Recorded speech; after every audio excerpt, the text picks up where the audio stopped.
Hello, and welcome to the Proactive Caregiving Podcast. As a CPA with over 20 years as an industry accountant, Jessica stepped away from the corporate world to become a full-time caregiver for her mother. Having learned invaluable lessons along the way, she is now here to share those with you and to invite you to join her on this caregiver's journey. Here is your host, Jessica Cannon.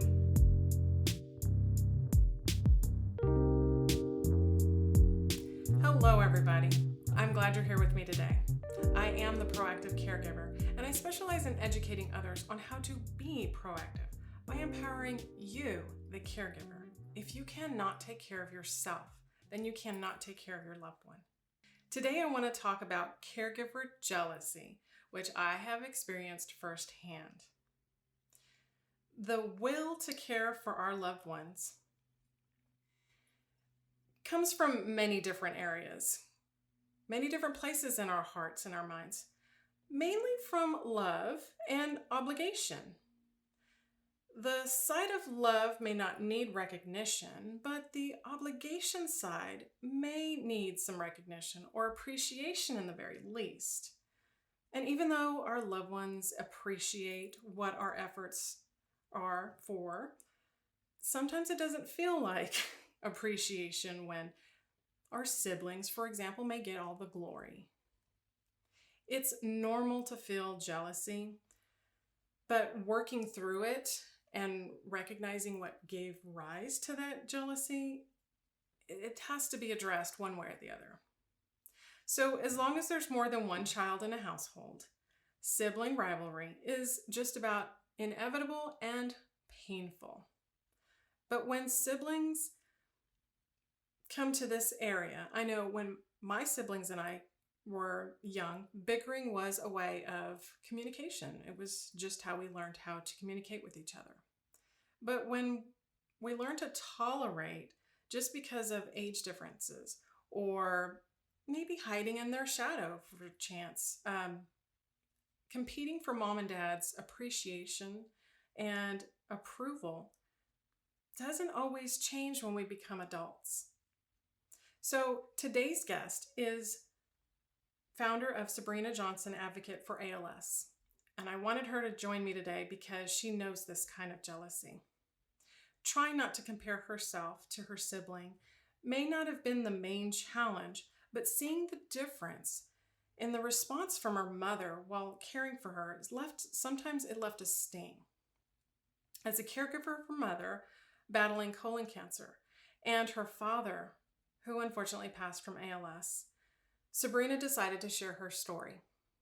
She finds peace in sharing the good, the bad, and the ugly, because caring for others is not a one-sided journey. So thanks for coming on with me today, Sabrina. Thank you so much for having me. I'm really excited to dive into this conversation because I do think that unfortunately, it is something that a lot of caregivers go through and don't always express. Yes, because I feel like that expression of it makes us feel like we're the bad guy. Absolutely.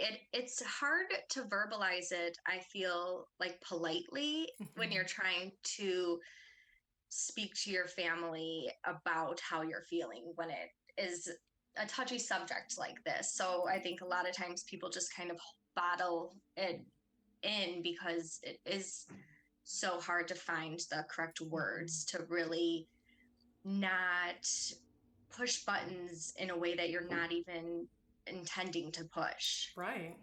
Oh, I agree. I think you can only tiptoe around conversations before you actually either, whether it's a courage issue or just trying to show compassion and understand where it's coming from. But sometimes jealousy takes over before we even know why. Absolutely. And I think that's something that throughout all of this, I struggled with. And I think I even still today struggle with is trying to find that piece of why it starts to begin with, what kind of is resonating within myself and working internally as well of what is triggering myself to bring out that aspect into that jealousy part. And I think that's something that is hard for anyone, as well as trying to figure out what kind of makes themselves tick inside, and to get to that point where you are kind of past that line of internally feeling it and then that really feeling it moment. Exactly.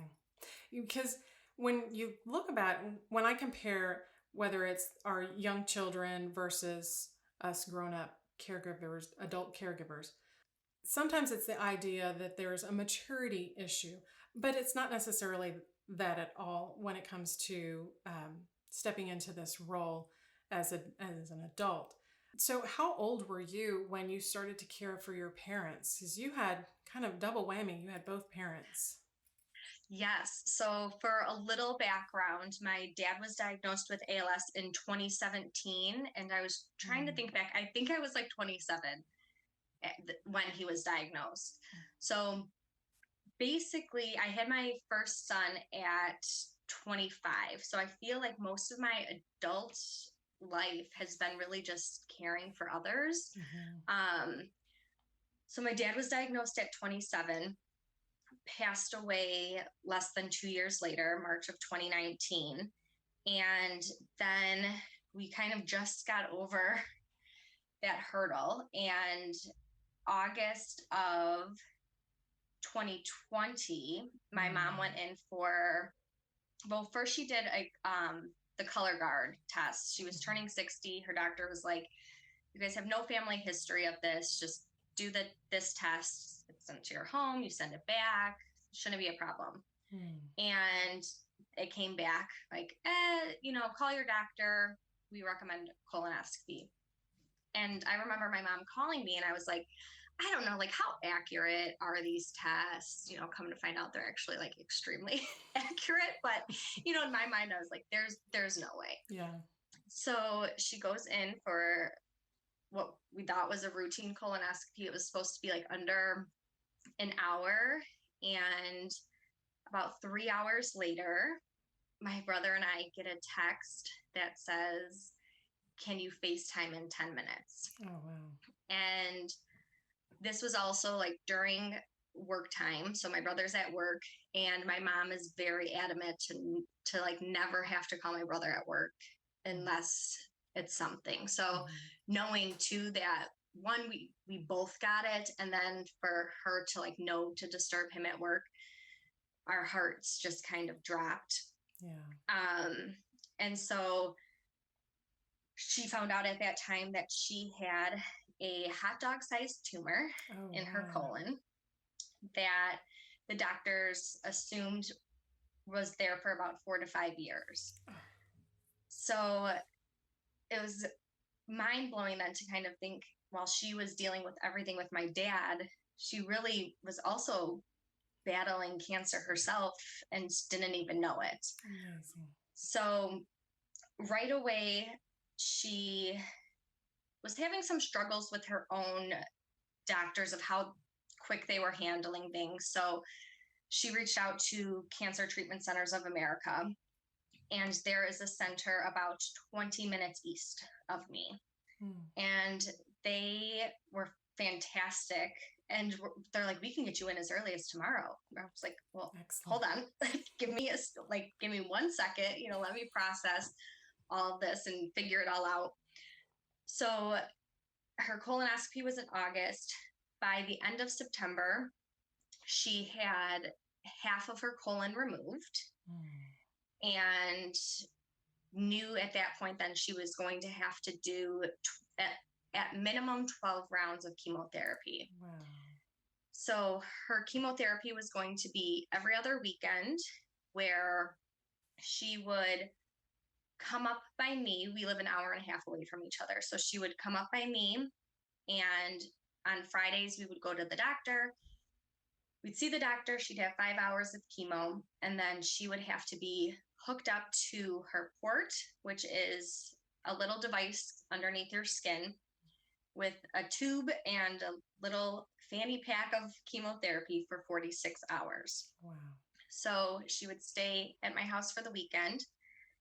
when her chemo bag would beep after 46 hours, I got trained to then unhook her and deport her from her chemo. And we could send it back in via mail. She'd be on her way and she'd come back 2 weeks later and we'd do it again. So we did that for 12 rounds. And thankfully, after 12 rounds, she has had some amazing scans and everything's looking fantastic. So she's, since April of 2021, been doing like a maintenance routine just to kind of mentally ease herself as well as physically ease herself kind of slowly off of the medicine. So as you're going through this, I'm wondering this time, this post-COVID, which I don't think we can really say we're out of it entirely.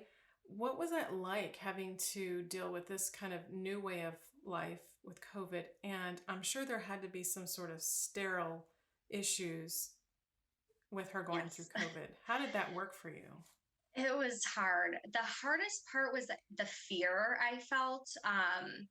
My husband works in emergency management, so thankfully he has always kind of been very mindful of, you know, how to handle emergency type situations. So we were very cautious when it came to leaving the house or anything like that. But what terrified me was with her coming every other week was if any of us were to get infected, we were always in contact with her within that span of, you know, the 14 days and the 10 days, like whatever, even as the CDC guidelines were changing, we were still always in that window. Right. And so that just terrified me, feeling like I just had to be extremely cautious. So the Thursday before she'd come, I would become like a bleach maniac and I have 2 young kids. I have a 6-year-old and a 2.5-year-old. Oh, wow. So I would just like bleach and clean galore. And then on Sundays when she'd leave, I'd basically do the same.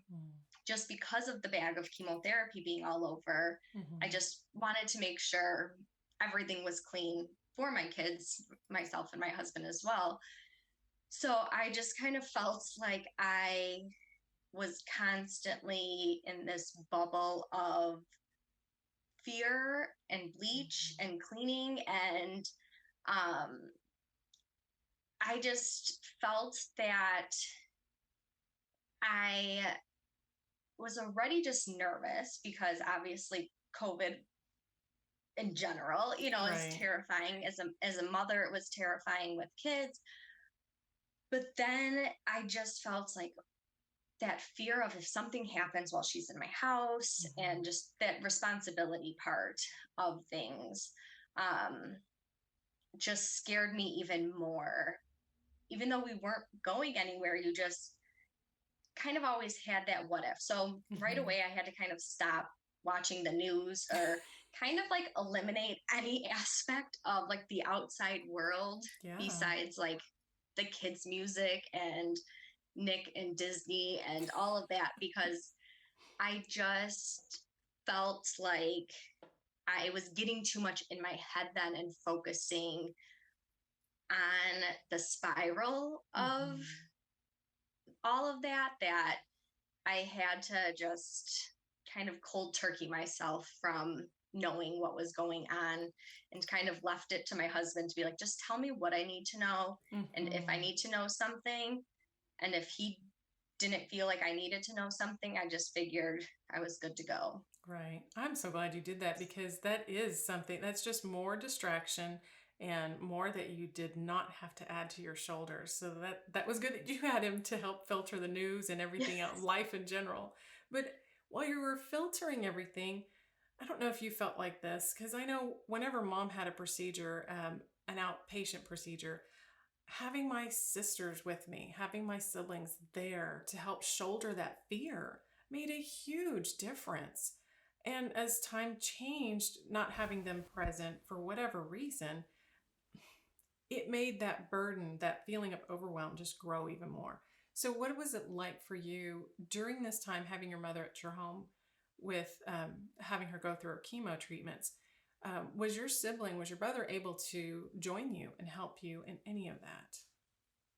There were a few times, I can't think of a specific amount. Um, there were a few times that he would come up and do it. So when my mom had her surgery, he was the one then that was her caretaker in the hospital, because you could only have one person that could come in, and whoever you kind of signed up for that weekend of your hospital stay was the only person then that was allowed Right. in or out. And then throughout the 12 rounds, I want to say maybe 2 or 3 times he came up and stayed, or he would come up to take her and then leave. The hardest thing is that he works full time, and besides doing like the advocacy stuff and all of that, I'm a stay-at-home mom. And I think that's where a lot kind of I'm trying to think of the right word. I think that society sometimes puts this mindset on stay-at-home moms of they are at home, which Right. means that they can do it all. Right. And I think that sometimes was the hardest part. Was also with myself, I felt like I had to do all this because I didn't want him to have to take off of work. And not that it was any easier for myself to find childcare or for my husband to take off of work, but you kind of get in this mindset of, well, you're at home anyways. What else are you doing?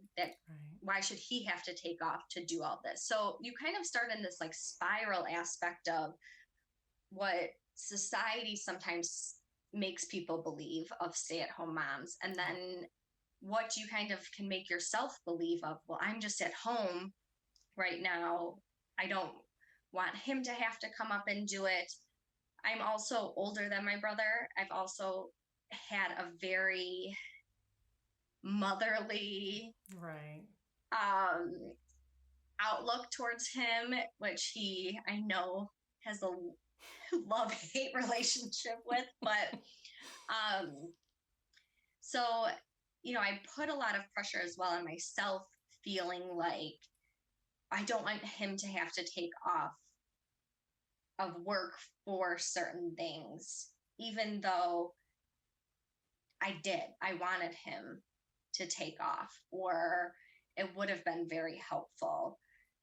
But you just kind of get in your mind, or a topic of conversation between my mom, my brother, and I would always be about, how many weeks vacation my brother gets, or, stuff like that. So I would just kind of feel guilty then, being like, I could really use your help with X, Y, or Z through any, my dad or my mom, because it was just kind of something that I just felt like I was the burden then, by making him use days that I felt like he necessarily didn't have, which he did. But in your own mind, as you're kind of that motherly sister, are like, oh, it's okay, I'll make it work.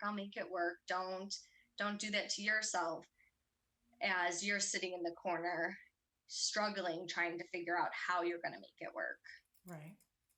And it is a sad way to look at it, because that is one of the negative views that people have on stay-at-home moms. So I stopped calling women who have made that choice, or have the ability and opportunity to be able to stay home and nurture their children.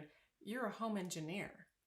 When you think about it, you do far more things than and that's the area, and this is probably going to be another topic on another show, but the imposter inside starts saying, you can't do this, or you should.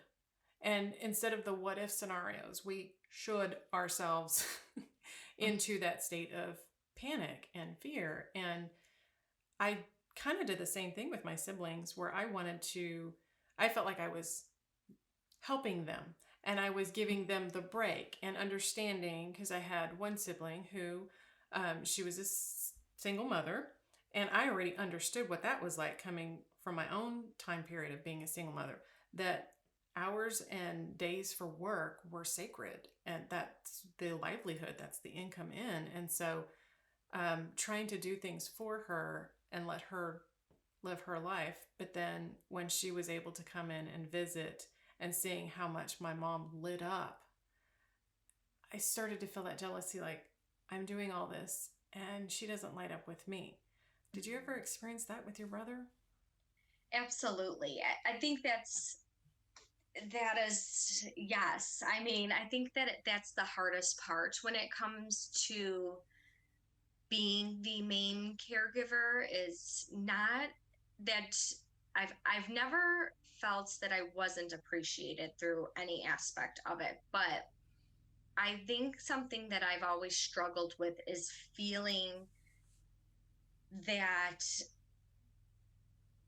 moment of not feeling good enough, where if my brother were to come and we were just standing next to each other, feeling not good enough in that sense of, just because he was in that room, that moment of him being there was better than anything that I've done before that moment. And I think that jealousy aspect of it is been the hardest, where you're kind of competing for this unknown mindset of that, of this like creature that you've kind of created of, I want to keep up with this persona of this sibling that you're never going to really have or be, because it's like an imaginary friend in a way, where I could do everything in my power, but I'm never going to be him. But for some reason, his person in a room just affects, I feel like, my mom very differently than my person in a room. And I think one of the hardest things is we all just have a very joking relationship about, that's her baby boy. And, it's a big joke in our family. But when then it comes down to this aspect of really taking care of a person, it just can dig a little bit deep when you feel like you're giving all that you have, and someone else can walk into the room and just their presence alone gets the fireworks show. Right. And just kind of wanting that yourself at some point in time. Like, I would like it for any aspect of my life to walk in the room and feel like I'm the 4th of July. Right. And so just to feel like I have just been so mentally and emotionally and physically drained, and I've loved every minute of that, of taking care of people, but to feel like someone else can just walk in the room and get that show that you've always wanted, it's like that paper cut that just kind of it stings. Exactly. That adds insult to injury over and over and over. So what was your relationship with your brother growing up? We're very night and day. We're always close, but in a very different way. I'm 4 years older than him, so we were never really like part of each other's bubbles, I guess you could say. We both kind of did our own things, but we've always been there for each other, but we're in our own lanes. He's very like to himself when it comes to like his family and things like that. With his friends, I feel like he's fun to go out with when you're with his friends, because I feel like he's a totally different person when he's in his own atmosphere. But around family, he's just very reserved and quiet. I am like a loud talking machine that came out of the womb, just chatting away. So it's like always the joke that he never talked because I just didn't give him a chance to. So we just were close in that sense where I feel like I could call him if I needed him and he'd be there, but we never had hung out, just the two of us growing up in ways that I see and can compare to other families. Right. Yeah, it's interesting because I have my younger sister is 4.5, and I'm the middle child, and my older sister is 3.5 years difference.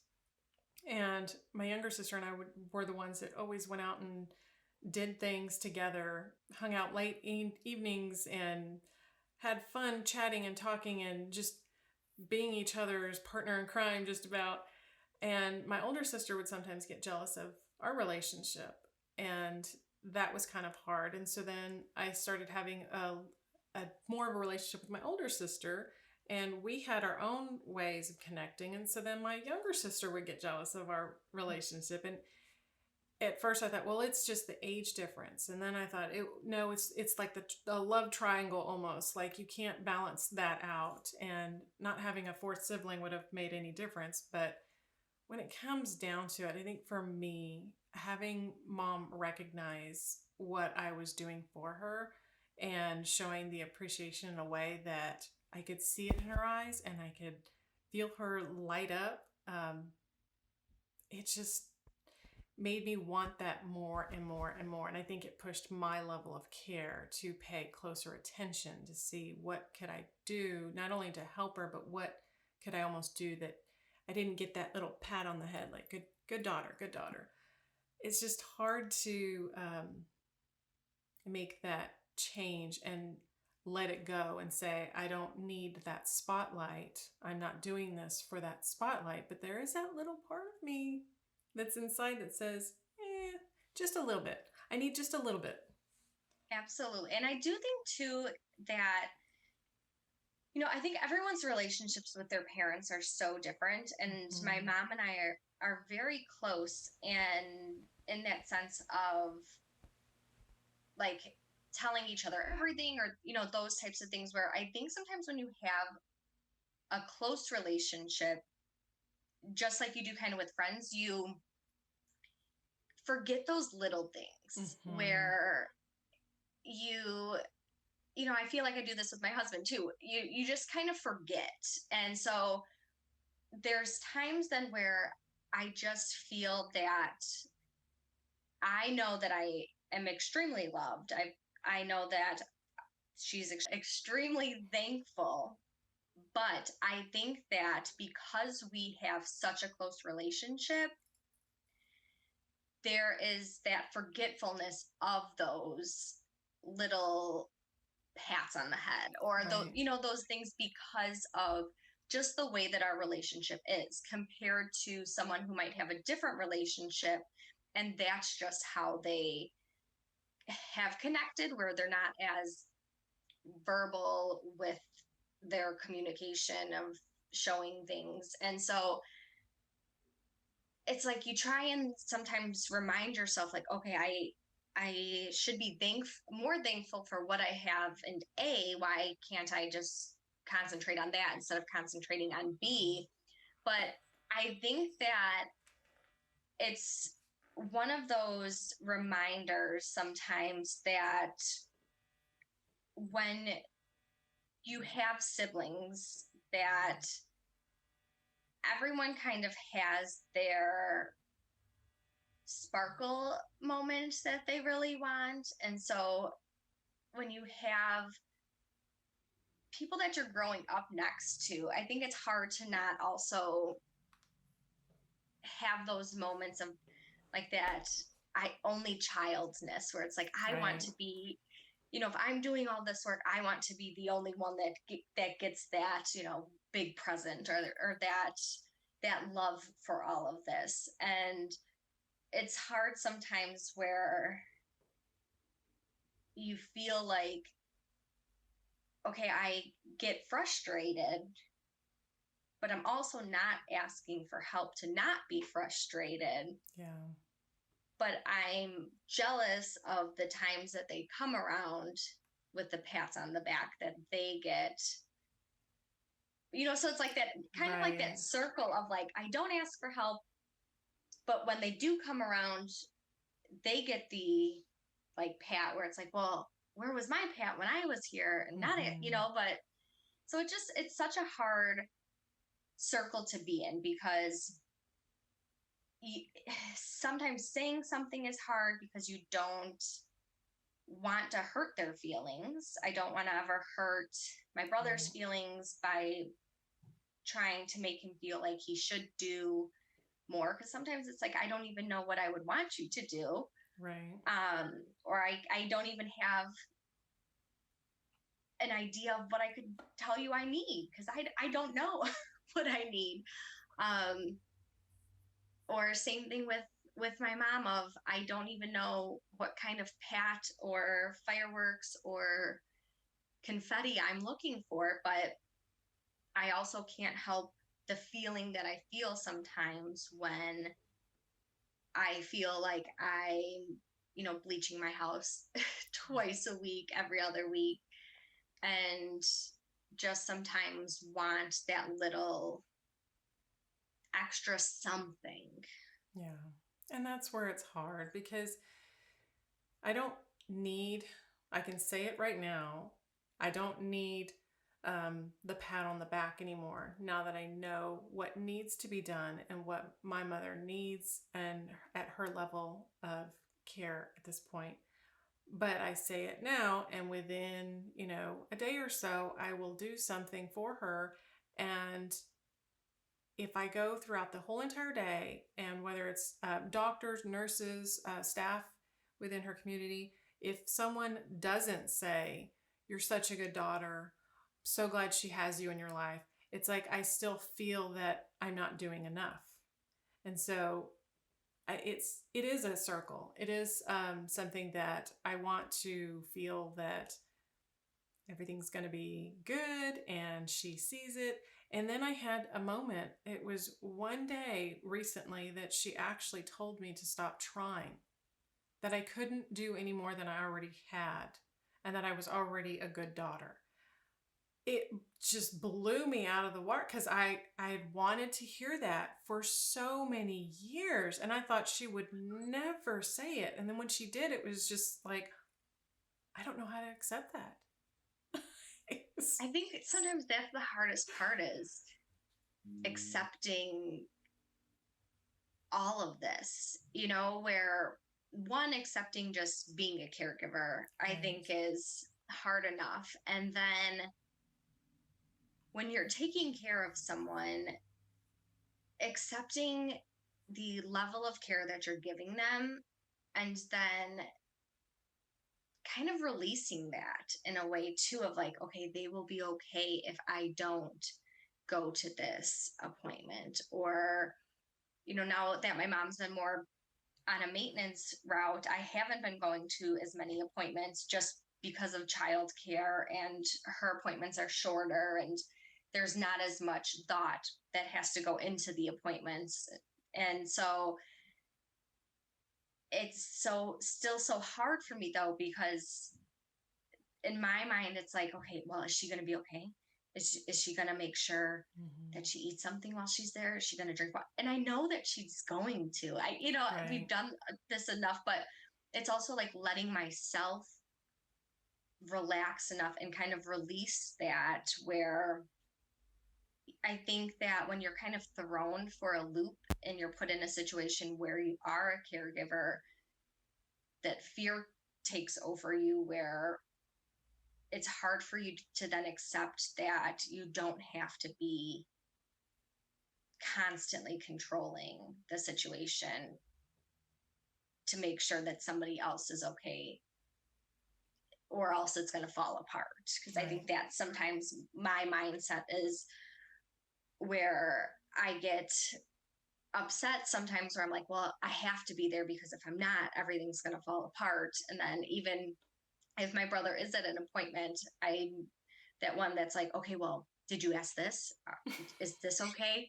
Are you making sure that this is going? Well, what about this?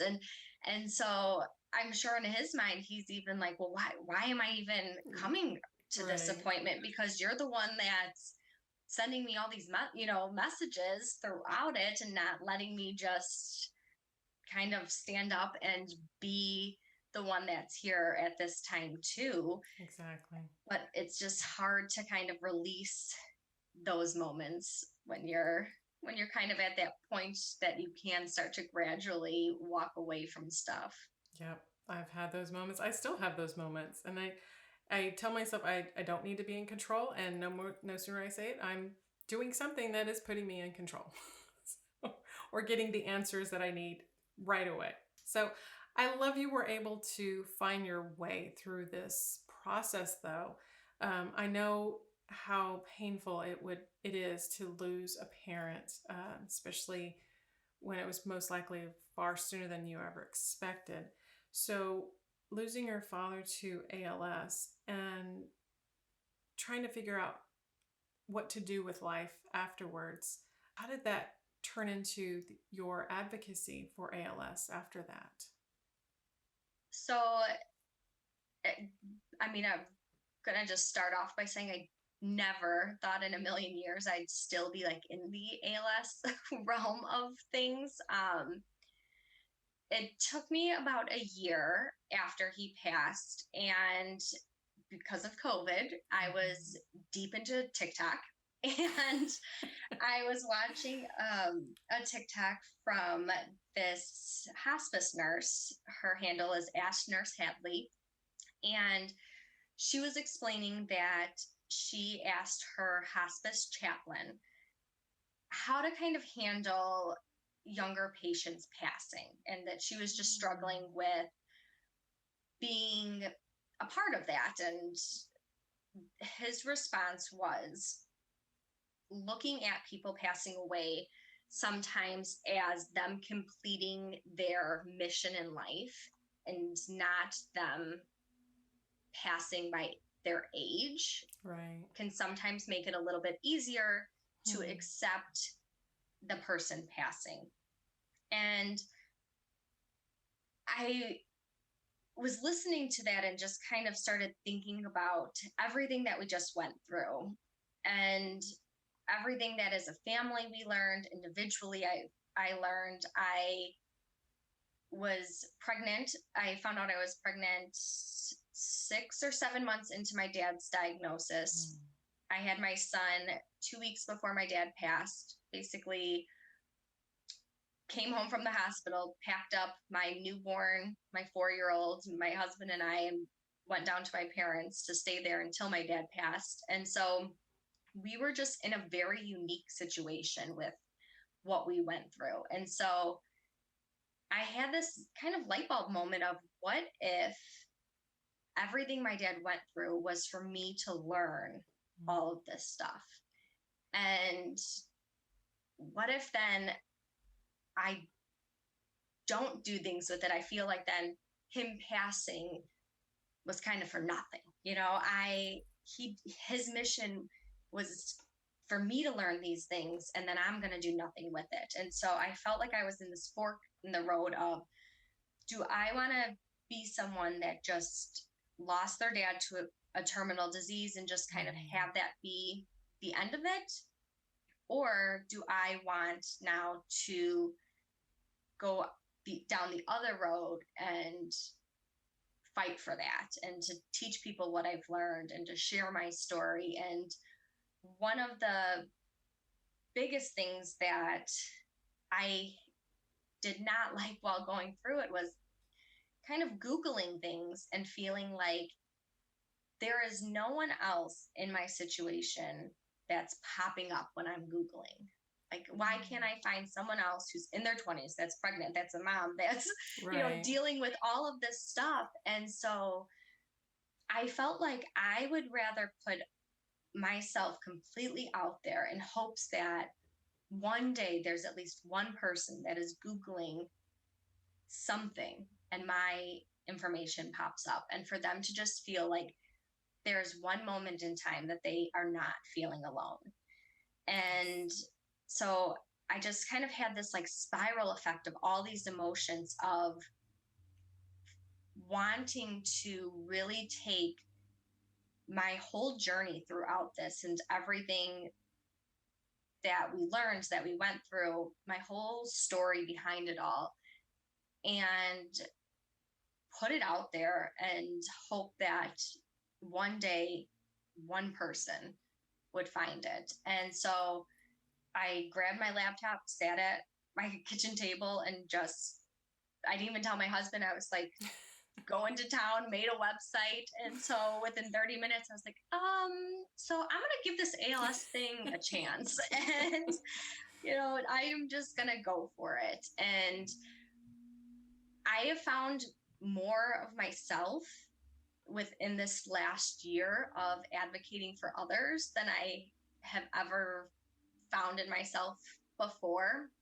And I've loved every moment of really figuring out who I am, the Yes. fire in my heart, the passion behind that. And I love kind of feeling that I have my dad with me a little bit, throughout all of this. And I enjoy having my boys know that I'm fighting for, we called it Papa's Bad Bug, that I'm, doing things for Papa's Bad Bug, and that I am just really trying to look at it from a positive standpoint of what happened has happened, but Yes. I want to now turn this into a positive experience then for others, where we made mistakes. I would like to then teach people to not make those mistakes, or